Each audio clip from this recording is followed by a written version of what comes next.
বর্তমানে আমরা কোন পৃথিবীতে বাস করছি? আজকের পৃথিবীতে প্রযুক্তি আমাদের জীবনের প্রতিটি মুহূর্তের সাথে মিশে আছে। এই প্রযুক্তিকে কাজে লাগিয়ে প্রতিটি দেশ নিজেদেরকে উন্নতির সর্বোচ্চ শিখরে নিয়ে যাচ্ছে, কিন্তু একটি দেশ আছে যারা কিনা নিঃশব্দে এই পৃথিবীর ব্লুপ্রিন্ট লিখে চলেছে। তাদের প্রযুক্তির কাছে মাথা নত করতে বাধ্য পৃথিবীর প্রতিটি শক্তিশালী দেশ। যে সকল প্রযুক্তির কথা আপনার আমার কাছে কেবলই স্বপ্নের ব্যাপার, তাই বাস্তবে ধরা দিচ্ছে সেই দেশটিতে, আর সেই দেশটির নাম হলো চায়না। আমাদের দেশে এমন একটা ন্যারেটিভ তৈরি হয়ে গেছে যে চাইনিজ প্রোডাক্ট মানেই খারাপ, 2 নাম্বার, বাট রিয়েলিটি কিন্তু পুরোটাই ভিন্ন। চীনের কাছে এমন সব প্রযুক্তি আছে যা আপনার মাথা ঘুরিয়ে দিতে বাধ্য। চীনের এক একটি শহর যেন প্রযুক্তির জীবন্ত ল্যাবরেটরি। আমি রিসেন্টলি চীন সফর শেষ করে দেশে ফিরলাম। এই সফরে আমি এমন কিছু এক্সপিরিয়েন্স পেয়েছি, এমন কিছু ফ্যাক্টরি ভিজিট করেছি যা ছিল সত্যিই মাইন্ড ব্লোয়িং। আজকের ভিডিওতে আমরা কথা বলবো চীনের সেই সকল অত্যাধুনিক প্রযুক্তি সম্পর্কে এবং দেখব কিভাবে তা পুরো বিশ্বকে তাক লাগিয়ে দিচ্ছে। আই বিলিভ ইন্টারেস্টিং এই ভিডিওটা শেষ পর্যন্ত দেখলে আপনার চিন্তার জগৎটা বদলে যাবে। চলুন তবে শুরু করা যাক। ঐতিহাসিকভাবে চীন প্রযুক্তিগত দিক থেকে এগিয়ে আছে। হাজার হাজার বছর আগে তাদের আবিষ্কার করা কম্পাস, গান পাউডার, কাগজ এবং প্রিন্টিং এর ওপর বেস করেই গড়ে উঠেছে আজকের আধুনিক সভ্যতা। শেনজেন, যাকে বলা হয় এশিয়ার সিলিকন ভ্যালি, এই শহরটি একসময় ছিল মাছ ধরা জেলেদের একটি ছোট্ট গ্রাম, কিন্তু সেই শহরটিকে আজ বলা হয় এশিয়ার প্রযুক্তির রাজধানী। এখানকার আকাশে বাতাসে মিশে আছে ইনোভেশনের ঘ্রাণ।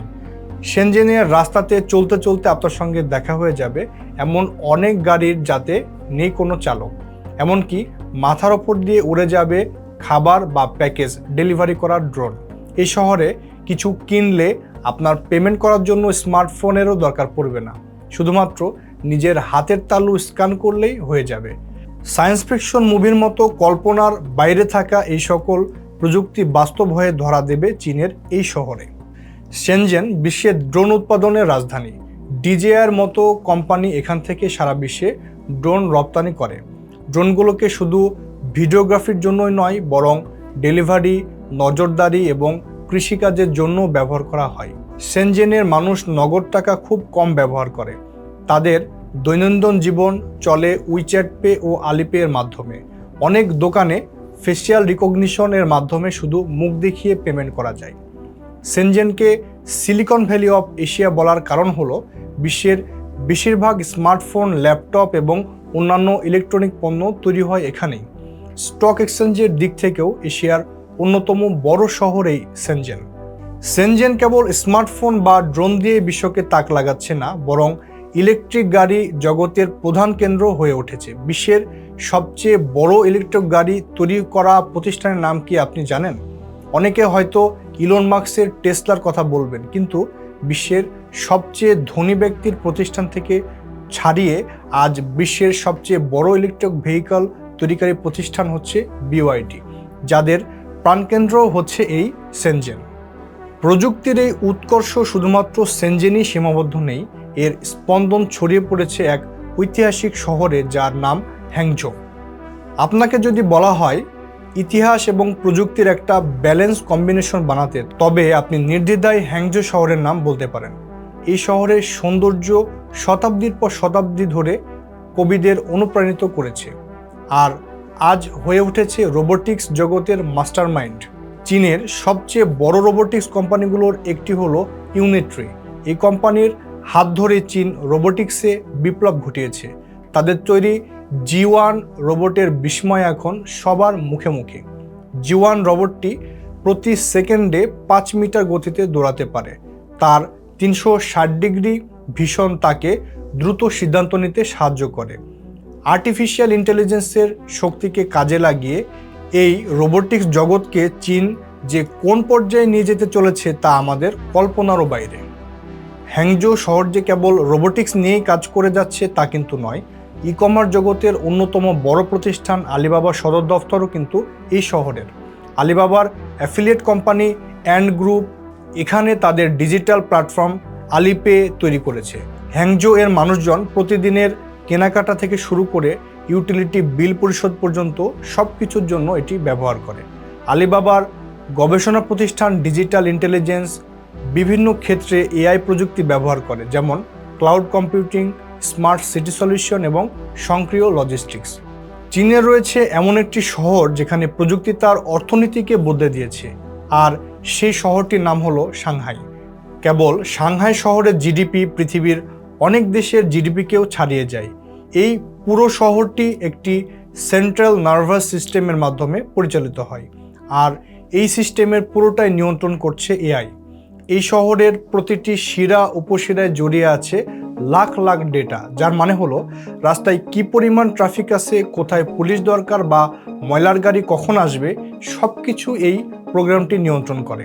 এখানকার ট্রাফিক লাইটগুলো খুবই স্মার্ট। যদি রাস্তায় অনেক গাড়ি থাকে তাহলে লাইটগুলো নিজে থেকে বেশি সময়ের জন্য সবুজ থাকে, আবার যদি কোনো অ্যাম্বুলেন্স আসে তাহলে লাইটগুলো দ্রুত তার জন্য রাস্তা ফাঁকা করে দেয়। এখানে এক ধরনের বিশেষ ট্রেন চলে যা রেল লাইনের উপর দিয়ে মাটি থেকে একটু উপরে ভেসে চলে। এটি বিশ্বের সবচেয়ে দ্রুতগতির ট্রেনগুলোর মধ্যে একটা। এই শহরের সবখানে রয়েছে হাই কনফিগারের ক্যামেরা। এই ক্যামেরাগুলো কোনো অস্বাভাবিক কিছু দেখলেই নিজে থেকেই পুলিশকে খবর দেয়, যা এই শহরের নিরাপত্তা ব্যবস্থাকে মাস্টার লেভেলে নিয়ে গেছে। এই সব প্রযুক্তির কাজ করার জন্য যে বিশাল তথ্যের দরকার হয় তা জমা থাকে বিশাল সব কম্পিউটার সেন্টারে। এই সেন্টারগুলোই সাংহাইয়ের প্রাণকেন্দ্র। চীনের তৈরি বেশিরভাগ প্রযুক্তি অটোমেটেড হলেও এরা মানুষের কমান্ডের ওপর ডিপেন্ড করে। কিন্তু কেমন হয় যদি এই প্রযুক্তি শুধু মানুষের জীবন সহজ না করে বরং মানুষের মতোই চিন্তা করতে শুরু করে? অবাক করার বিষয় হলো চীন অলরেডি এই প্রযুক্তি নিয়ে কাজ করা শুরু করে দিয়েছে। শ্যানডং প্রদেশের জিনান শহর, এই শহরে বোধহয় প্রযুক্তি তার হাইয়েস্ট লেভেলে পৌঁছে গিয়েছে, যেখানে তৈরি হচ্ছে এমন রোবট যা অবিকল মানুষের মতো দেখতে নয় বরং মানুষের মতো অনুভবও করতে পারবে। গবেষকরা এমন একটি অ্যালগোরিদম তৈরি করেছেন যা রোবটটাকে মুখের এক্সপ্রেশন, আবেগ এবং মানুষের সাথে কমিউনিকেশন করতে শেখাচ্ছে। মূলত চীনা বিজ্ঞানীদের মতে এরা হতে চলেছে মানবজাতির নতুন একটি সংস্করণ। এখানকার বিশ্ববিদ্যালয় ও গবেষণা প্রতিষ্ঠানগুলো এআই অ্যালগোরিদম, ডেটা প্রসেসিং এবং মেশিন লার্নিং দিয়ে ডিপলি কাজ করছে, যা কিনা রোবোটিক্সের ভিত্তি তৈরি করেছে। জিনানের হাসপাতালগুলোতে সার্জারি, রোগীর তথ্য সংগ্রহ এবং ওষুধ বিভাগের মতো কাজে রোবট ব্যবহার করা হচ্ছে। এতে স্বাস্থ্যসেবা আরও উন্নত ও কার্যকর হচ্ছে। এই প্রযুক্তিগুলি কেবল মেড ইন চায়না নয় বরং এগুলো ইনভেন্ট ইন চায়না। চীনের এমন উৎকর্ষতা, টেকনোলজির সুপার পাওয়ার আমেরিকার ঘাড়ে নিঃশ্বাস ফেলতে শুরু করেছে। ইনফ্যাক্ট চীনের কাছে এমন সব প্রযুক্তি আছে যা খোদ আমেরিকার কাছেও নেই। যেমন ধরুন সিলিকন ভ্যালির কথা। টেকনোলজির স্বর্গভূমি হিসেবে পরিচিত সিলিকন ভ্যালিকে আজ টেক্কা দিচ্ছে এশিয়ার silicon valley Shenzhen. Tesla, Apple, মাইক্রোসফটের মতো কোম্পানিগুলোর ঘুম হারাম করে দিচ্ছে চীনা কোম্পানিগুলো। আবার ভিডিওর শুরুতে বিশ্বের সবচেয়ে বড় ইলেকট্রিক কার ম্যানুফ্যাকচারের কথা জিজ্ঞেস করাতে আপনাদের অনেকের মাথাতেই কিন্তু টেসলার নাম এসেছিল। কিন্তু টেসলাকে ছাপিয়ে চীনের BYD বা বিল্ড ইউর ড্রিমস প্রতি বছর প্রায় 3 মিলিয়ন ইলেকট্রিক কার তৈরি করছে। আমেরিকা এআইকে ব্যবহার করছে বেশিরভাগ ক্ষেত্রে ব্যবসা, ক্লাউড আর রিসার্চের ক্ষেত্রে, কিন্তু চীন এআই ব্যবহার করছে শহর পরিচালনা, ট্রাফিক কন্ট্রোল, এমনকি নিরাপত্তা ব্যবস্থায়। সাংহাই শহরকে বলা হয় the smartest city on earth. এখানে মূল চালিকা শক্তি হচ্ছে এআই। শুধু পৃথিবীই না, মহাকাশ যুদ্ধেও যুক্তরাষ্ট্রকে ছাপিয়ে যাচ্ছে চীন। স্যাটেলাইট, চন্দ্রাভিযান, এমনকি মঙ্গল গ্রহে গবেষণা করা নিয়েও বেশ উন্নতি দেখাচ্ছে চীন। আমেরিকার এখনও কোনো ন্যাশনওয়াইড হাই স্পিড রেল নেটওয়ার্ক নেই, কিন্তু চীনে ইতিমধ্যেই 40,000 কিলোমিটারও বেশি হাই স্পিড রেলওয়ে তৈরি করেছে। আমার রিসেন্ট চীন সফরে এই ট্রেনটা আমি নিজ চোখে দেখেছি। আসলে এর এক্সপিরিয়েন্সটাও নিজে সরাসরি না দেখলে কোনোভাবেই বোঝানো যাবে না। বেইজিং থেকে সাংহাইয়ের দূরত্ব 1300 কিলোমিটার। এই পথ মাত্র 4 ঘন্টায় কাভার করে এই বুলেট ট্রেন। মানে ফিল্ড ট্রান্সপোর্ট দিয়েও যে তাক লাগিয়ে দেয়া যায় তারই উৎকর্ষ উদাহরণ হচ্ছে এই ট্রেন। ইকোনমি জগতে চীনের উত্থানে বড় একটা ভূমিকা রেখেছে এই টেকনোলজিক্যাল ইমপ্রুভমেন্ট। দেশটির মোট জিডিপি প্রায় 18 ট্রিলিয়ন ডলারেরও বেশি, যার প্রায় 30%ই নির্ভর করছে ম্যানুফ্যাকচারিং খাতের ওপর। অর্থনীতিতে যুক্তরাষ্ট্রকে পায়ে পা দিয়ে টেক্কা দিচ্ছে চীন। আমেরিকার ইকোনমি মূলত সার্ভিস বেসড, অন্যদিকে চীনের অর্থনীতি ম্যানুফ্যাকচারিং বেসড। আপনি চাইলেও আপনার সার্ভিসকে তত বেশি আপগ্রেড করতে পারবেন না যতটা না আপনার ম্যানুফ্যাকচারিং ফিল্ডকে আপগ্রেড করতে পারবেন। আর তাই তো অনেক বিশ্লেষক বলছেন, এভাবে চলতে থাকলে আগামী 2 দশকেই যুক্তরাষ্ট্রকে ছাপিয়ে যেতে পারে চীন। কিন্তু এই প্রযুক্তি কি কেবল আমাদের জীবনকে সহজ করার জন্যই তৈরি করা হচ্ছে, নাকি এর পিছনেও রয়েছে লুকানো কোনো উদ্দেশ্য? সেই প্রশ্নের উত্তর কেবল সময় দিতে পারে। তবে চীনের এই উত্থান যে বাংলাদেশিদের জন্য বিশাল সম্ভাবনার দুয়ার খুলে দিচ্ছে তা বলাই বাহুল্য। তবে আপনি যদি আমাদের চ্যানেলে নতুন হয়ে থাকেন, তবে চ্যানেলটি সাবস্ক্রাইব করে বেল আইকনটি প্রেস করে রাখতে পারেন এমন নিত্য নতুন এবং ইনফরমেটিভ সব ভিডিও পাওয়ার জন্য। এই ভিডিওটি আপনার কাছে কেমন লাগলো তা জানাতে ভুলবেন না। কিন্তু দেখা হচ্ছে নতুন কোনো ভিডিওতে ভিন্ন কোনো আবেশে।